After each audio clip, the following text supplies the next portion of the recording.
Hello, this is your host, Tyler Lewis of the Praise of Folly podcast.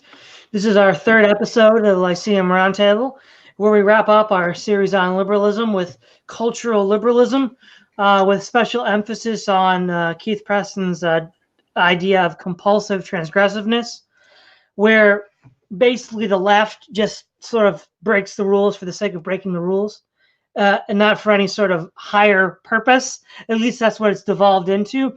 So, Keith, why don't you explain your idea of compulsive transgressiveness and how it developed in the left? Yeah, well, if we look at the history of the left, we see that there's a significant departure starting around the 1960s from what the left had actually been prior to that. Prior to that, the left had always been very oriented towards certainly political and economic radicalism, but not the kind of cultural radicalism that comes out of the 1960s. For instance, if you go back and you look at pictures of communists and even anarchists from, say, the early 20th century, you'll often see that they were wearing suits and ties, or they looked like bourgeois people, whatever their ideas or beliefs were. So at that point, radicalism or the radical left was not identified with the counterculture per se. There may have been individuals that had countercultural ideas. For instance, among old-fashioned radicals, there was always a sub-tendency that was interested in nudism and vegetarianism and free love and things like that. But that wasn't the definitive characteristic of the left. It was more on the margins of the left. And certainly the old-fashioned hard left regime states were actually very socially conservative and tried to suppress what they considered to be the counterculture or libertinism or vice or things of that nature. So there was a sharp departure from that in the 1960s among the Western left, where the Western left started to embrace a lot of cultural radicalism in a way that superseded political and economic radicalism. It's almost like there's a certain moment in which the left is no longer interested in the class struggle or socialism or alternative models of statecraft or any of that kind of stuff. Instead, it becomes more about lifestyles, and it becomes more about culture, in the sense that whatever is considered to be part of the dominant culture, the left tended to reject. Now, in the United States, obviously, the traditional WASP culture, the hegemony of the traditional WASP, white Anglo-Saxon Protestant culture, is what the cultural left of that time period and of today as well continues to attack, in the sense that we hear all this stuff about white privilege, male privilege, straight privilege, mansplaining, white-splaining, and then it keeps on spiraling into these other ideas, microaggressions and cultural appropriation and misgendering and all of these different kinds of things. Those have become really the definitive aspects of the political left in the Western world today, as opposed to, say, nationalization of the means of production or redistribution of wealth from the rich to the poor, or the struggle against imperialism, or any of these kinds of things that dominated the older forms of the left.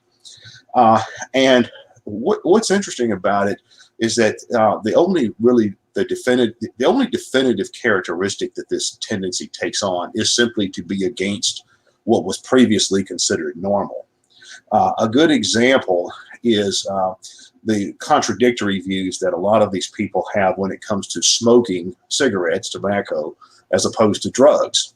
On one hand, many, though not all, but many of the cultural leftists advocate increasingly liberal policies when it comes to, say, drugs, certainly with marijuana, but even harder drugs and stuff like that. For example, creating safe injection rooms so that heroin addicts can have a place to go shoot dope or whatever. At the same time, they want to put more and more restrictions on tobacco products, whether it's banning these vaping devices or whatever you call them. I don't use them, so I don't really know much about them, but banning those or regulating cigarettes to death. I saw recently, for example, that I think it was in San Francisco or Sacramento, or one of the localities in California, one of the West Coast localities that currently is a haven for the cultural left. They actually raised the cigarette I think they raised the purchasing age of cigarettes to 21. They actually did that here in Virginia as well, where I live. which Virginia has become an increasingly blue state, Democratically leaning state in recent times because of the influence of the Northern Virginia suburban area outside Washington, D.C. But that's a really rather bizarre thing when you see that the left is on one hand, or the progressives, or whatever you want to call them, are trying to, on one hand, crusade against smoking while promoting, or at least, tolerating the use of drugs. Now, I personally take libertarian positions on all of those kinds of issues, so I don't really have a dog in the fight as far as the left-right views on that go. But I do think that's interesting, though, in the sense that, and another issue is the way in which things that were previously considered taboos are now considered sacramental. A good example is abortion. It used to be that the left, many people on the left, it wasn't a universal consensus, but many people on the left favored legalizing abortion as a pragmatic measure to reduce the deaths of women from botched illegal abortions. They used to have mafia doctors that would do illegal abortions. They called them pin doctors, and the idea was to put the pin doctors out of business. And also another thing was homosexuality. It used to be that the left would say, well, perhaps we should have a more liberal approach towards homosexuality, tolerance, and all that. But now these things have essentially become sacramental in the sense that, well, to criticize, the legitimacy, the morality, or the virtue of any of these things is a tantamount to blasphemy. It's not enough to simply be tolerant of these things. You have to have a reverential attitude towards same-sex relationships, or towards abortion, or towards transgenderism, and these other ideas that are now common among the left.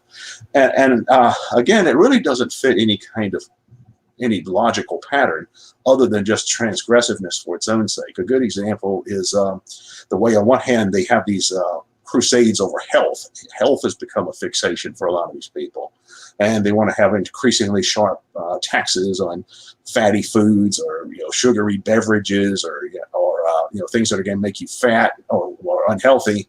At the same time, they promote male homosexuality, which is a practice that we know has lots of very, statistically speaking, very high risk health issues associated with it. So the only thing that really explains the kind of thinking that we see coming from this camp, this cultural left, is that there is simply an emphasis on being transgressive for its own sake. That is, being against whatever they think is traditional. If something is traditional, if it's part of the WASP culture, or traditional Western society, or Christianity, or whatever it is they're opposed to, well, it must be a bad thing. So if it's the opposite of that, it must be okay. So smoking is an established, bourgeois tradition. What's a bad thing? Drugs are, a countercultural activity, so that's great. Or drinking too much sugar in your tea, well, that's an established bourgeois tradition, or a cultural tradition that's part of the Anglo-Saxon culture. So we've got to do away with it.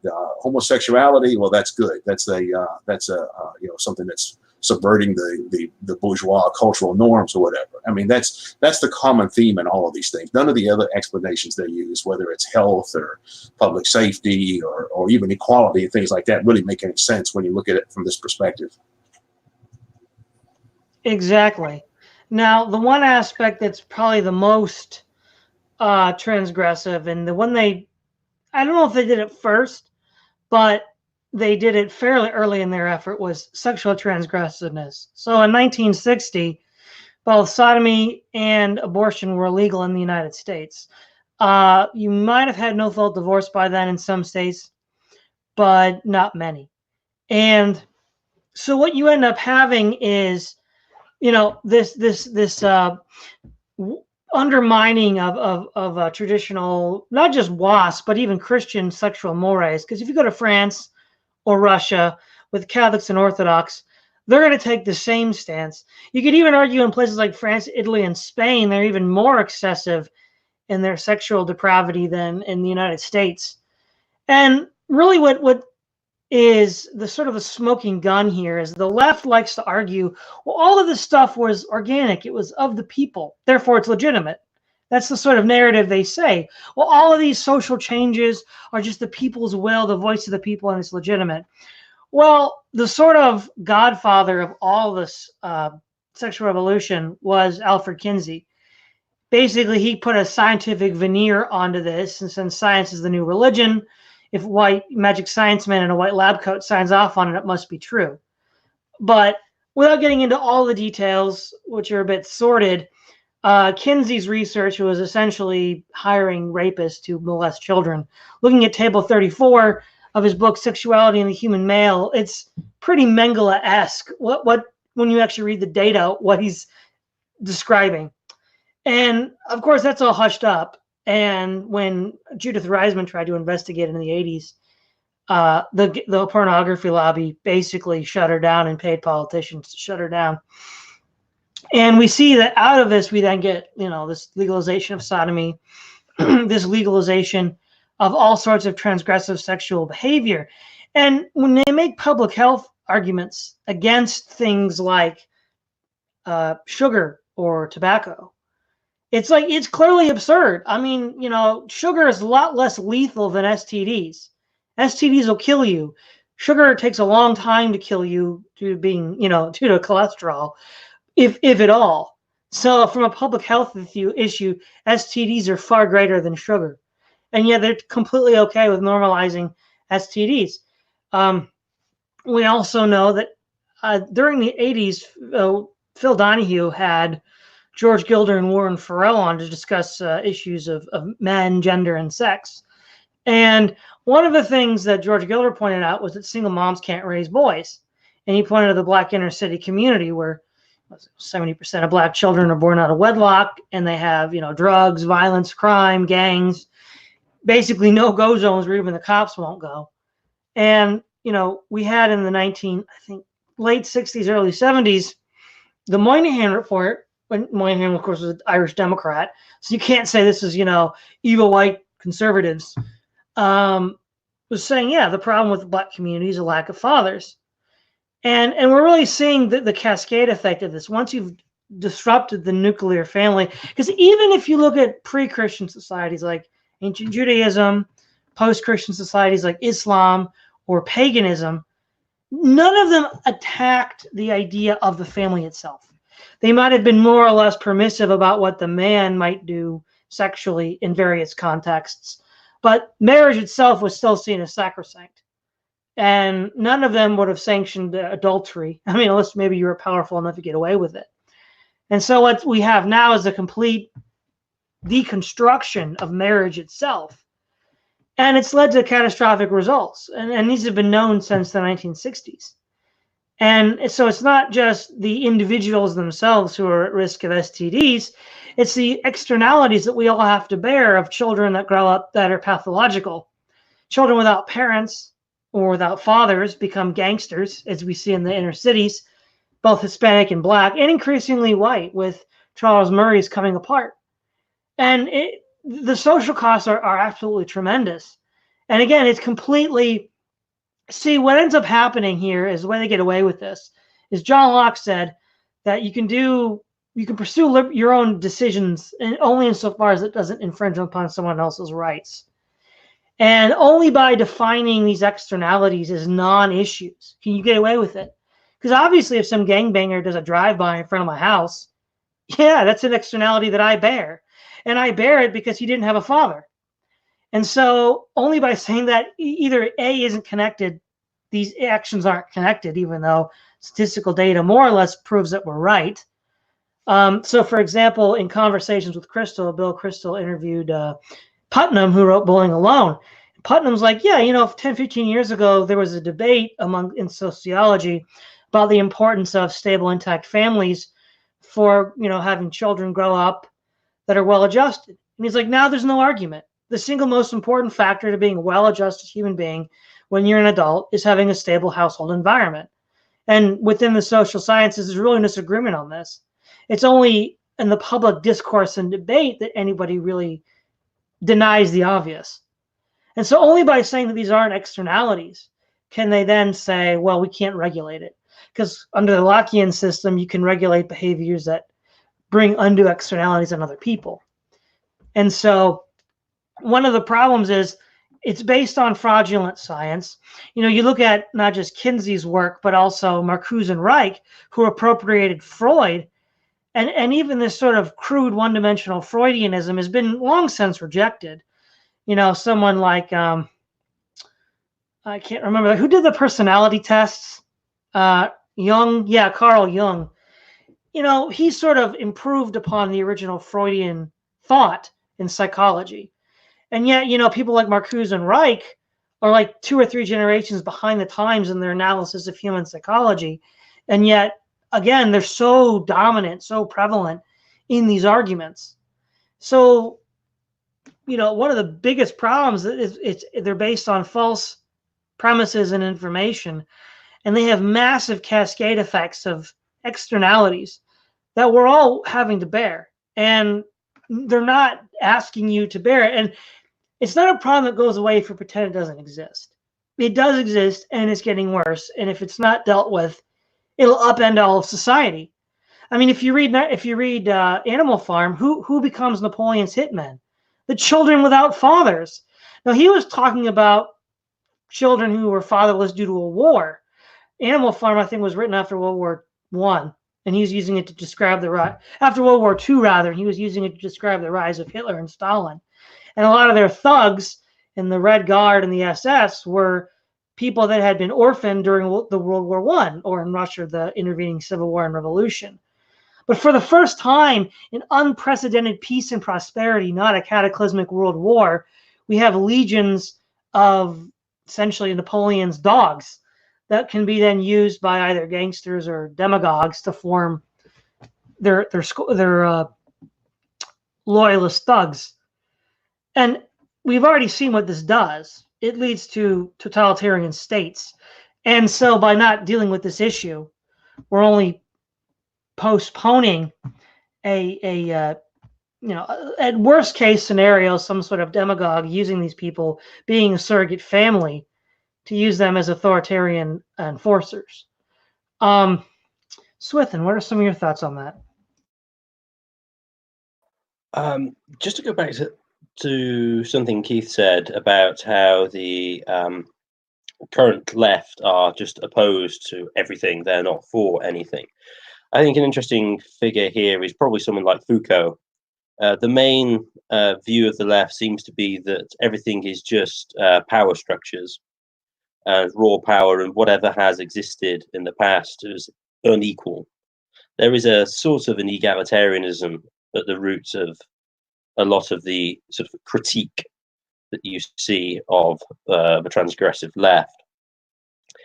And I think the justification for being against things is because all power structures are inherently exploitative. All culture is a form of power relations, and therefore we should just be against everything which is a form of the previous power dynamic, which is somewhat unself-reflexive when they realize they're creating their own, but that doesn't really matter because they're pretty much just against everything. With respect to fathers and households and things, I think this is one aspect that you could claim at least some of the left authoritarians could well have foreseen as a route in the West to a sort of leftist authoritarian revolution. You could see it as, well, they have failed to radicalize the proletariat sufficiently in the West, and so then went about it in a different way, similar to how Gramsci argues things in some of his diaries, I think. Because it's certainly the case that the family, even the nuclear family, is a competing power center to the state. And so any way that you can weaken the family is basically going to be picked up by that responsibility is going to be picked up by the state. So single mothers is a good example, but you have others which is bizarrely wrapped up in things like concern for the child. If the parents don't do exactly as the state medical authorities wish you to do, then they can be taken from them. They can be overridden because all the power is then resided in judges, who then exercise control over what were considered historically internal family matters. So I think there is a sort of consistency there to some extent, although it is pretty much just what they're against. And back to your point about how they originally claimed it was from the people, down below, this is where the sort of social libertinism came, which is just completely ahistorical, because all the social libertinism really only ever existed in the upper classes, because they were the only ones who could afford to do it. You can't afford to be hugely libertine if you're a working class man who has very little money and impregnates many women with lots of children very easily without being like beaten on the head by the local villagers for causing lots of problems that he isn't paying for. Similarly, with, say, divorce, for example. Divorce was only a preserve really of the upper classes until the huge easier divorce laws that came in the 1960s. This is charted, at least in England, with James Bartholomew does this in a book called The Welfare State We're In. So yeah, the idea that somehow this is all from the lower classes is absurd, because the sort of working class are typically the most, well, at least traditionally, with the most sort of social conservative group, primarily because they needed to operate under relative socially conservative morals, because that's what kept the group alive. Because if you deviated from it sufficiently, then you'd have the externalities, as you pointed out, and the group would have lost its coherence, and under very sort of Malthusian conditions, this is not going to be very good for survival of the group going forward. So yeah, the idea that it's starting from the people is completely absurd. So that's what I'd say with respect to the general leftist approach and sort of the historical aspects. Okay, Right Ruminations. Well, first of all, I'd like to say that I disagree with the idea that the left, or the cultural liberals, as it were, or the social liberals, are primarily conceived of in negative terms, that they're all just against everything that existed before. I think that you can see that they do have a positive agenda when you frame it in terms of psychology. That is, they are in favor of extolling what Jordan Peterson refers to as agreeableness. So that is anything that relates to victimhood, anything that would imply new sensitivities, anything that is in favor of a kind of compulsive or sentimental environment. I think that almost at the root of everything that humans do, they want to reinvent the fabric of reality so that everything has to fit the mood that they want, the psychology that they want. So I'm very much in agreement with the kind of Paul Gottfried thesis that, far from being postmodern or deconstructive, that the cultural left are completely positive in their orientation. That is, they have an original vision. They have a very strict set moral code. It's just that it's not consistent with respect to the particulars, but it is consistent in terms of its psychology. Now, I completely agree with Keith that there's nothing really individualistic about cultural liberalism. And actually, it reminds me of this movie I watched once called Blue Like Jazz, where there was this student who came from a kind of Southern fundamentalist background. And there was this sort of hipster girl in his class in Portland who made him change his shirt, or was complaining about the shirt that he was wearing, because in her words, it's not exactly free.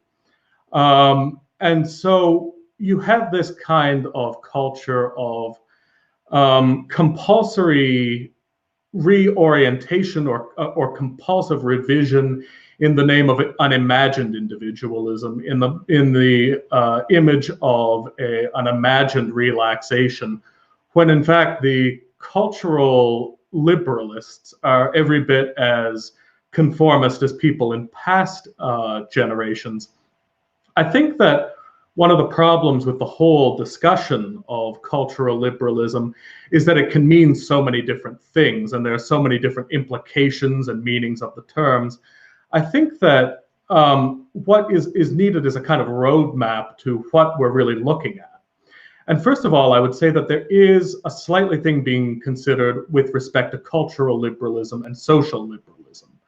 Social liberalism is involving those things such as, like Todd was mentioning, the sociological end of things, fatherless households, illegitimacy, questions of race and sexuality primarily.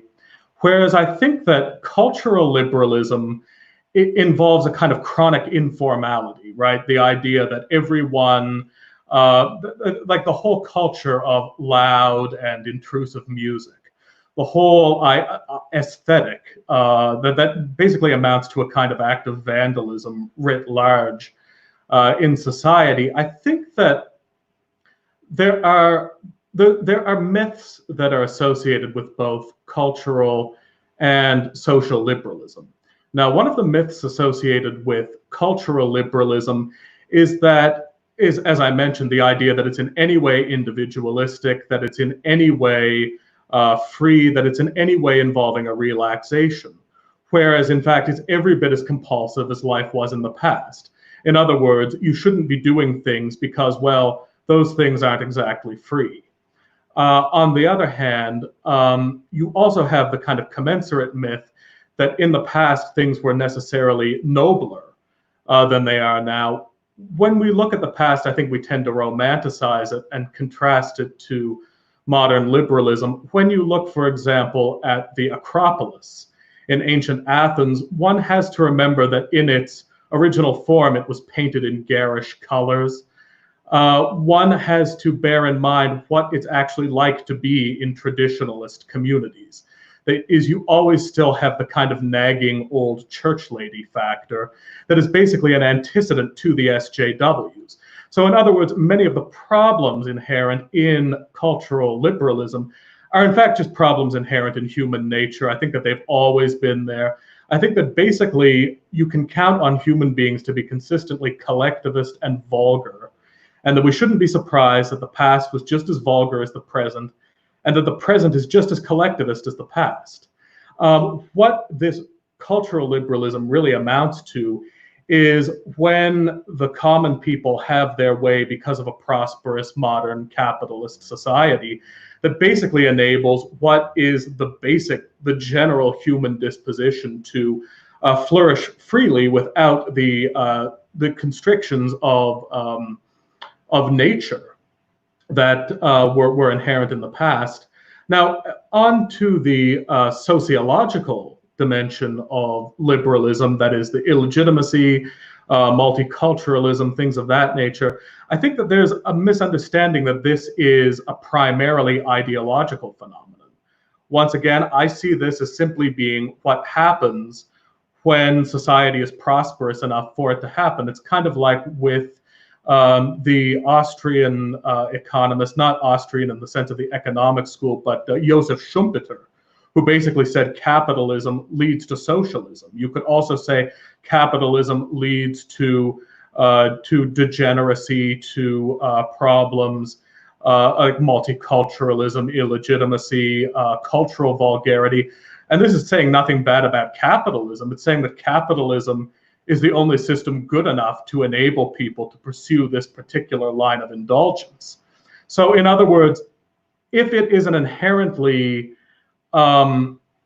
ideological or an inherently environmental problem, that is, we are simply too prosperous to any longer be classical or traditional in our aesthetic or social orientation, that means that there is no going back, that society is permanently going to have to contend with these problems.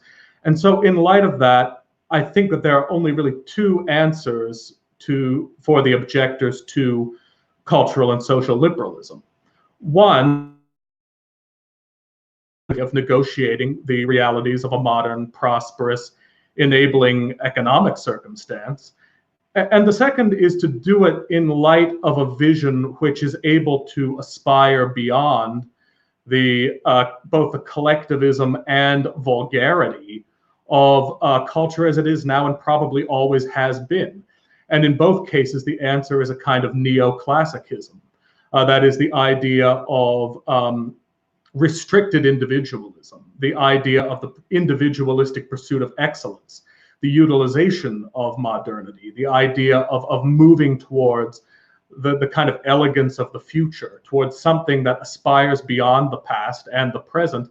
And I think, to the credit of the paleo-libertarians, the best way to do that is to stop trying to artificially enforce old dynamics or prop up old conveniences with the welfare state and say, let this problem negotiate itself. We've never had the circumstances of a modern economy before. We've never had these luxuries. We have to leave society to try to claw its way through the obstacle that is these conveniences. So I think that both politically and culturally, the solution does lie in something that might be approximately called neoclassicism. But those are some introductory thoughts. All right, Keith, what are your thoughts on what we've been discussing? Well, to piggyback on some of the things that Right Ruminations was talking about, I think the economic angle and understanding all of this is critically important, because we could almost make a kind of historical materialist argument that the things that we're talking about, the cultural and social liberalism, were made possible only because of the material conditions that previously existed. And that is, as Swithun said, in a society that where most people are poor, you don't have a whole lot of time for, say, libertinism or the things that we've come to associate with the cultural left in contemporary times. All of those kinds of things are the province of the aristocracy or the elite. But what happened in the 20th century, in the middle part of the 20th century, is that Western societies became affluent on an unprecedented level, where even the so-called working class was now able to live like a traditional upper middle class. The United States, in particular, in the 1950s and 60s, had the largest middle class in world history, the most technologically advanced middle class in world history. You had people that worked in factories that lived like upper middle class people in past times, with relatively decent sized homes in suburban communities and things like that.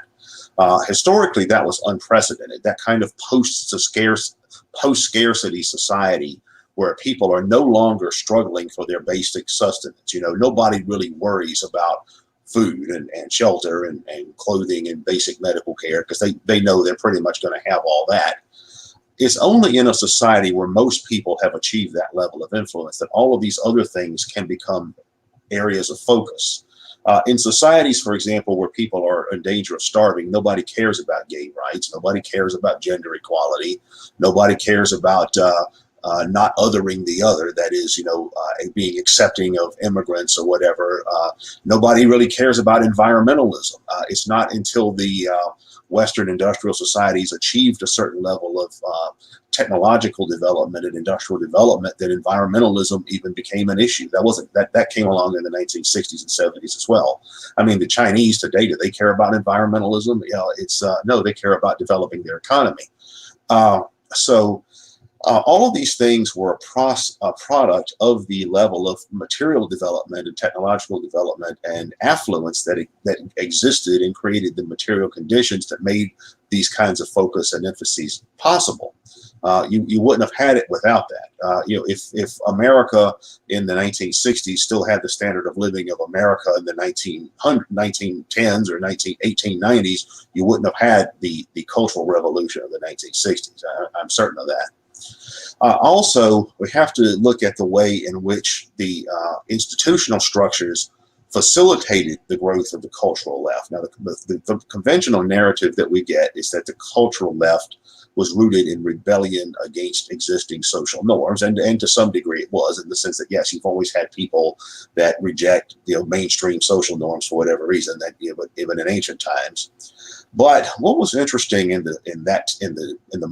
modern times, in contemporary times, has been the way in which government and elite economic institutions have facilitated the rejection of traditional cultural norms.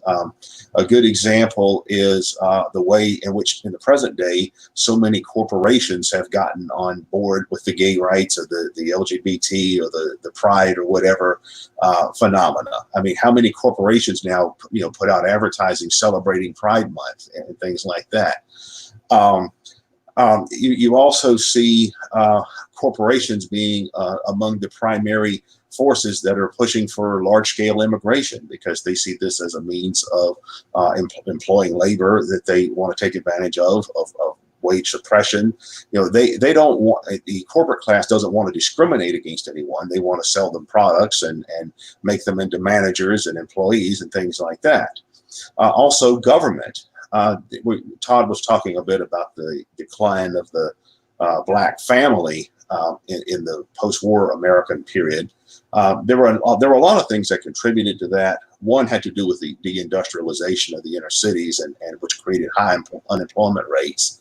And then you had, parallel to that, the rise of the welfare state, where young women were actually incentivized to not marry and to have children, to have fatherless households. They were actually essentially getting paid to have fatherless households. And of course, the really pernicious thing, I think, about some of these kinds of things is whatever their social effects. For example, you can argue, well, okay, children that are raised in broken homes or dysfunctional homes are more likely to become criminals. That's maybe a social factor that figures into this. But as was said by Swithun, the state has tried to step in and assume all of these basic functions. One of the primary criticisms that I have of what the political left is today is that they simply have no respect for civil society. That is, if you look at the implication of everything they advocate for, they typically think that every other kind of institution should be subordinated to the state in order to impose progressive values. For example, they think that the family should be subordinated to the state to make sure no one's practicing child abuse or teaching kids unscientific religion or anything like that. Or they think that the education sector should certainly be subordinated to the state. They think that virtually all institutions should be regulated by the state in order to make sure no one is doing anything unprogressive. And they advocate in centralizing this to an ever greater degree on a national and international level. To where you have people now, who are serious about, say, going to war with other countries to enforce gay rights and things like that. I think it's really interesting the way in which the governments, corporations, and institutional structures have co-opted this kind of cultural leftism.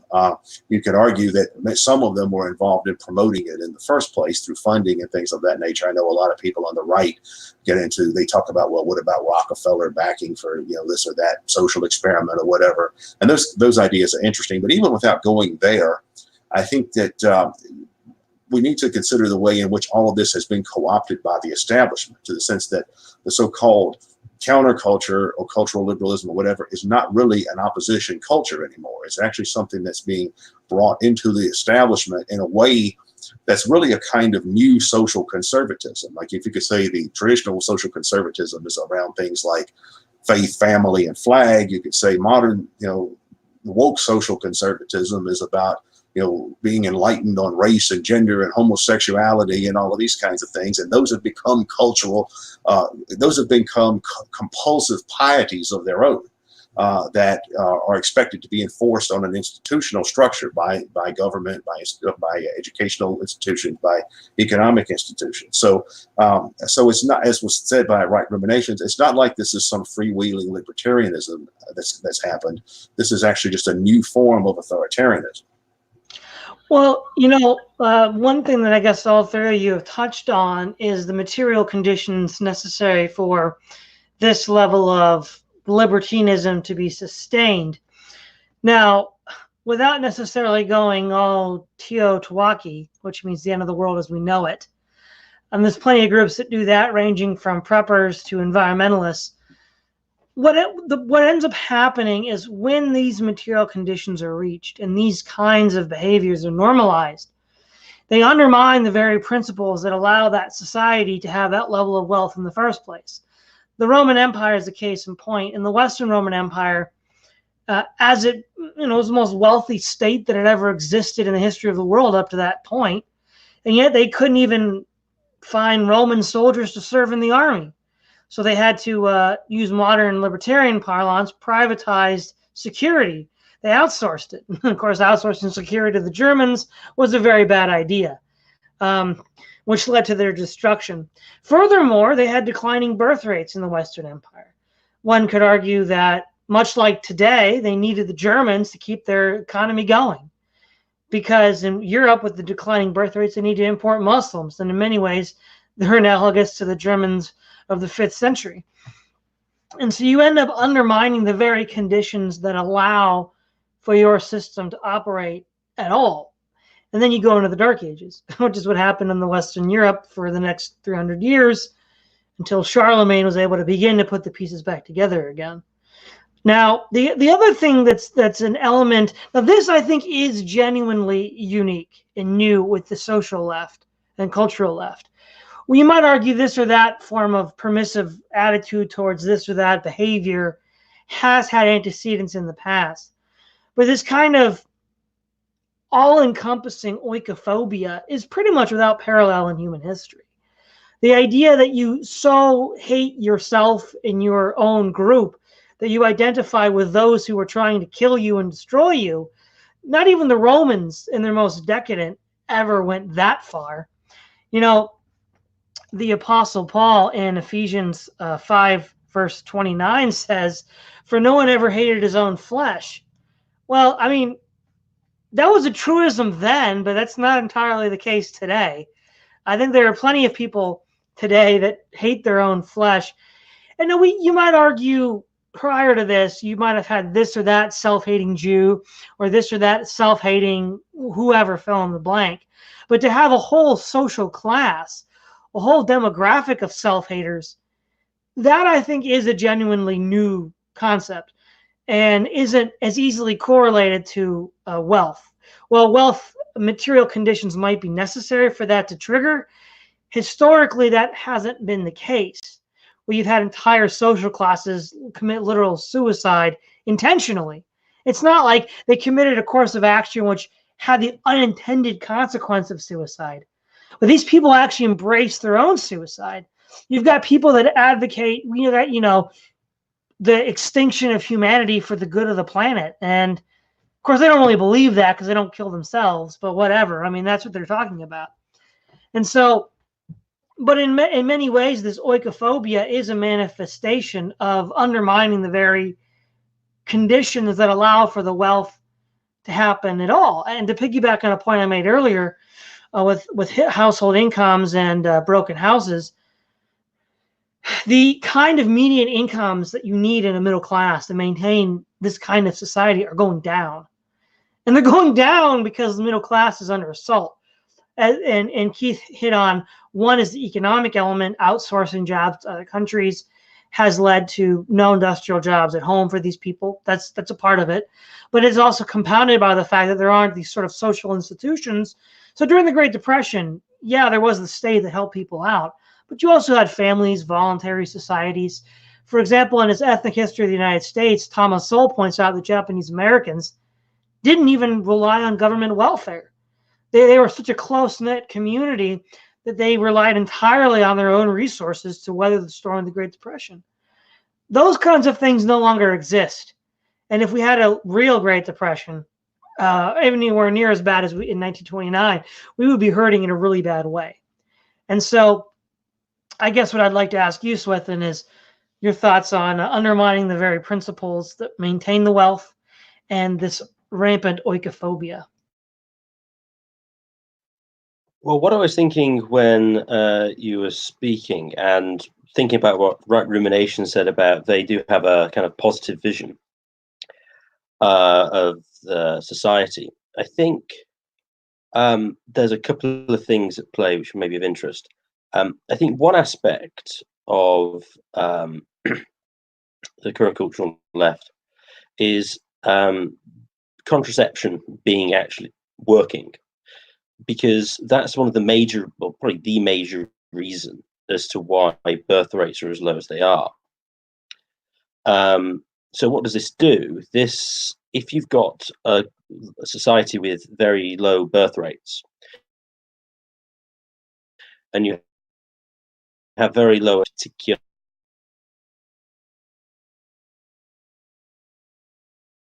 You're cutting out, Swithun. sorry, For a moment. human race as a whole. Sorry, I'll start again. So one thing, you've got contraception, which is one of the major reasons why you have birth rates that are so low. You then have an aspect that, so this then, what would used to be a concern for your particular children and your particular sort of ethnic group is now being transposed onto humanity as a whole, particularly amongst females in general, more so than males. Because if you look at not exclusively, but if you look at SJWism as such, what it shows is very sort of malignant female personality in most cases. The way in which they have witch hunts, and you always try to badmouth people and destroy their reputation, is a classic feminine trait, which is sort of twisted in this way.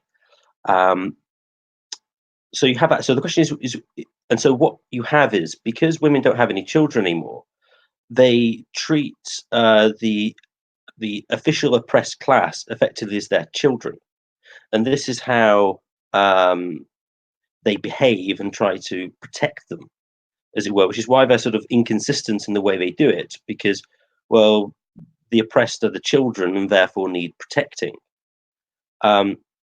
So that's one aspect with respect to the children. Second, with the self-hating aspect, you get a very odd dualism with the cultural left, is that the material world doesn't matter as such. This is where you get transgenderism. It's, well, this is what I am on the inside. I'm a horse. I am a cat. I am, the best one, wasn't it in Brazil, that I am an elf, and he had surgery to make his ears massive and make him taller, because they have no concern about what the flesh is. So you're saying they hate themselves. Well, they might hate their physical selves, but they don't hate their pure spirit, which is them inside. And so you get this really odd sort of Gnosticism associated with the cultural left. Yeah, that's a very good point. Which ultimately, as you, the material condition. So sorry, back to the materialism. This approach will ultimately undermine itself, because, as you pointed out, even though you currently can maintain such historically bizarre social conditions, as people become more dysfunctional and you can't maintain the economic structure, because you're sort of importing people from the third world, and then you get greater class conflict and ethnic conflict. Yeah, you get a similar sort of Roman Empire situation, and when you do that, relatively strict social norms will probably return, because they'll be the only way that you could conceivably survive as a group. So that's what I would generally say with respect to, if there is a positive vision, it is a sort of weird Gnostic sort of perverse feminine approach, basically because women have no children anymore, so they think that the immigrants are their children. Yeah. Interesting. Before I pass the torch on to Right Ruminations, one thing that I think it bears repeating is with this idea of humanity being the the object of love. 1 John 4:20 says, if someone says, I love God and hates his brother, he is a liar. For the one who does not love his brother whom he has seen cannot love God whom he has not seen. If you replace God with humanity, yeah, you can't love humanity if you don't love your brother, because you haven't seen humanity. As I think you mentioned once before, Keith, the Maestra said, I've seen Frenchmen, Germans, and Italians, but who is this human, this man? So it's a thing that doesn't even exist. But even if it did exist, you couldn't love it because you don't love your own brothers, your own flesh and blood. So that was just an observation I wanted to piggyback off Swithun. But Right Ruminations, thoughts? Well, actually, I think the person who wins the contest for the most bizarre in terms of the physical transformation is the dragon fellow who had his ears and nose removed. But I think that I want to really focus on the element of newness in cultural liberalism. That is, that Todd was hinting at as to how it differs from things that were at play in the past, say antecedents in the Roman Empire or past degeneracy. And I think that specifically with respect to this aspect of self-hating and of the kind of guilt implicit in it, I've said this before, that I think that there are sort of preconditions, three preconditions for both the best and the worst aspects of modernity. One of them is Greco-Roman philosophy, because that introduces the kind of rationalist, you might say objectivity-oriented disposition, which I think is a good thing, by the way, but that's kind of immaterial. The second is Christianity and the idea of the benevolent sacrifice, or the sort of trans-tribal perspective. And the third is basically the white race. Those three things together are the preconditions for both individualistic and collectivistic modernity, but they're also preconditions for the kind of guilt culture that exists now. And I don't think without those preconditions you'd really be able to have this. Now, of course, one thing that these circumstances have led to that's built on them is the presence of this kind of this material prosperity. And this material prosperity has further cemented these circumstances, so that the whole thing really is something new. It's not just something that's going to be swept away into a cycle. We're never going to forget that we had dishwashers. We're never going to forget that we had Christianity or cultural Marxism or Aristotle or whatever. That is, there is some veracity to the Whig interpretation of history. It's not simply something that's going to recycle back into a new Dark Ages. And so I think that any response to this, any motion towards something new, will have to incorporate elements of these into itself. That is, there is no kind of Evoland or alt-right reversion back to some kind of older pre-modernity. It's really just a kind of fantasy, nor do I think it's desirable. I think really what the challenge is before us, and generally I'm not a pessimist with regard to this, but it's kind of an evolutionary challenge. It's basically, do human beings have what it takes to withstand modernity? Can human beings survive prosperity?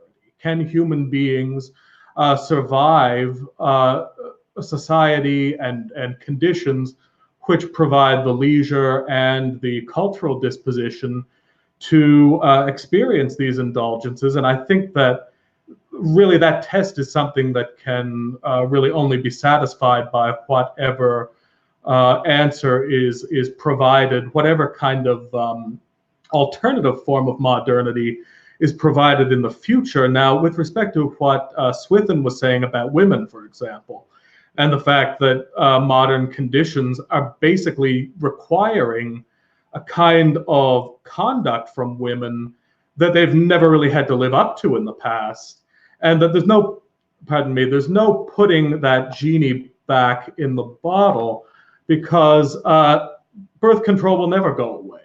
The dishwasher will never go away. So really the question is, can women, for example, adapt to modern realities? Can human beings so, in a sense, transcend the that to which they have traditionally become accustomed, so as to be able to withstand technology, Christianity, philosophy, things that I think are quite desirable.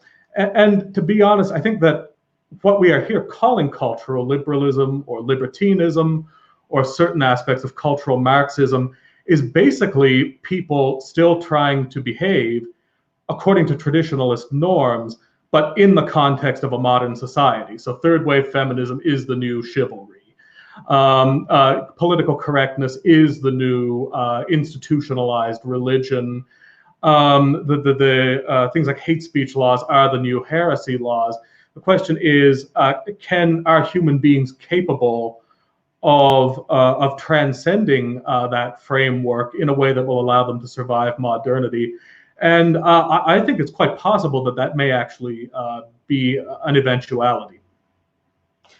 Okay, we're nearing the end of the time, and so we can give everybody a chance to have a final statement. We'll begin with you, Keith. Final thoughts.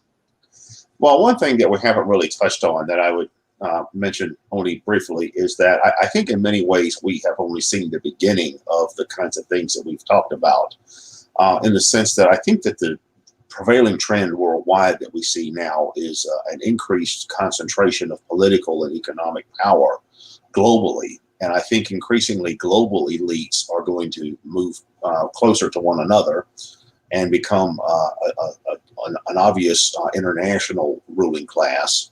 And along with that, I think with things like technology and modern economics and transportation and migration and all of these things being what they are, we're going to see the increased blending of cultures on a global basis. And we're also going to see increased leveling of cultures on a global basis, where we're going to have a sort of a global system where we have elites that are like elites have always been, the opulent few who rule over the toiling masses, and then where the so-called first world and the so-called third world and all of that are going to be essentially leveled and come to increasingly resemble one another. So I think that these problems that are age-old problems in a political and economic context are still going to be with us, and they're probably going to come back full force.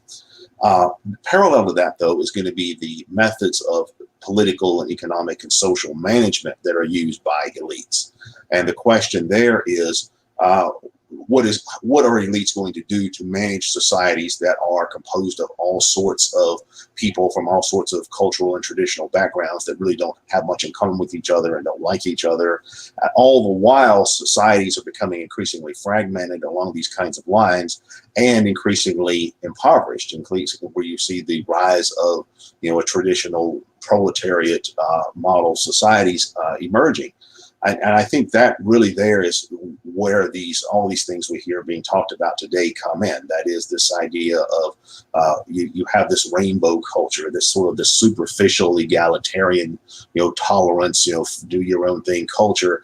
But in a way, it's a mask for a highly stratified set of social hierarchies that are rooted in the technological and political and economic factors that we see developing. It's interesting that even as all of this cultural liberalism continues to ascend and be embraced by the corporate class, we see class divisions widening, and we see wealth and power becoming increasingly more concentrated on a national and international basis.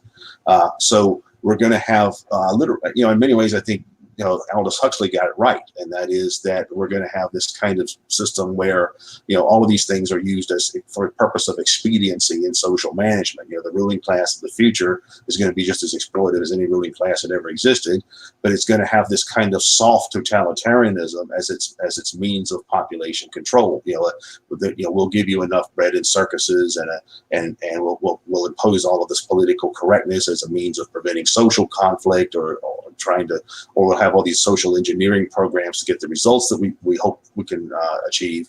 But it's still going to be essentially the same kind of system that we've always had. Okay, Swithun.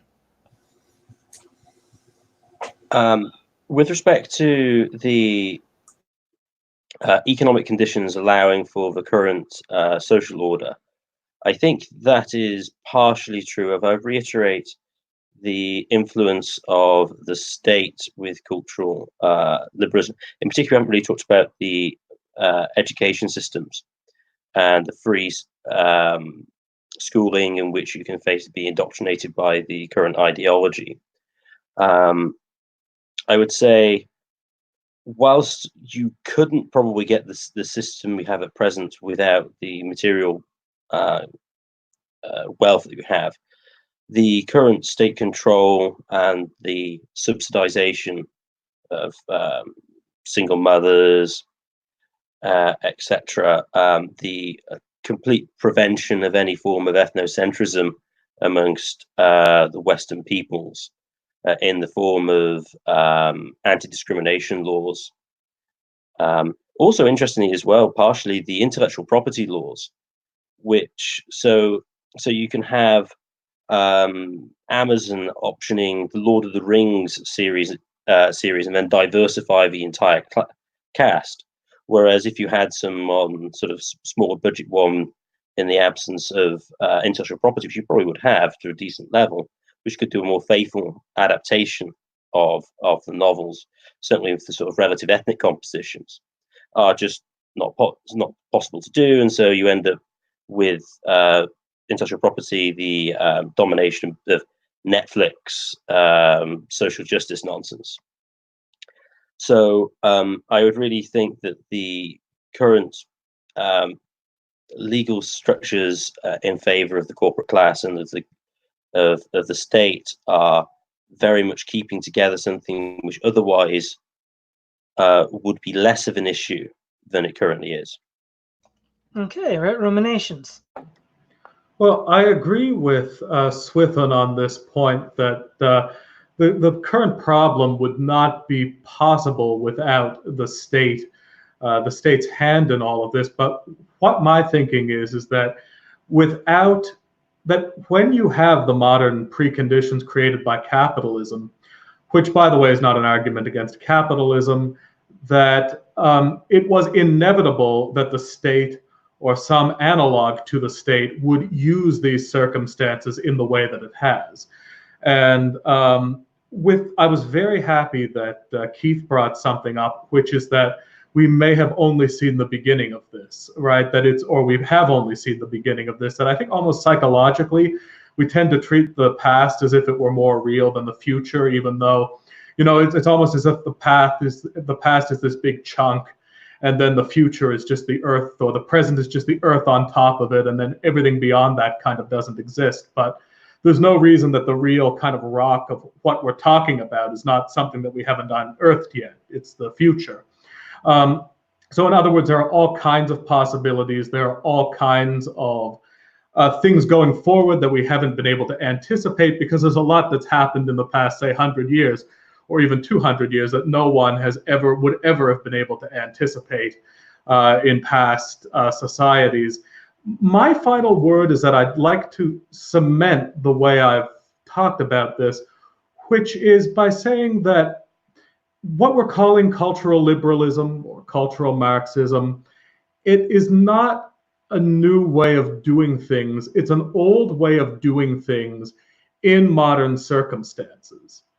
And the question really is, because I believe that there's no going back, can we actually assert any genuine image of modernity against what seems to be simply a traditionalist adaptation to modern circumstances? I think that that's really what cultural Marxism consists of. It is simply an analog to things that you saw in past societies, but given different flavor by different circumstances. The question is, can modernity be redeemed from humanity, in a sense? Because cultural Marxism is really, in a sense, more a thing of humanity than it is of modernity. I'll finish with those remarks. All right. Thanks again, Swithun, Keith, and Right Ruminations. Stimulating discussion as always. This is Todd Lewis of the Praise of Folly podcast, signing off.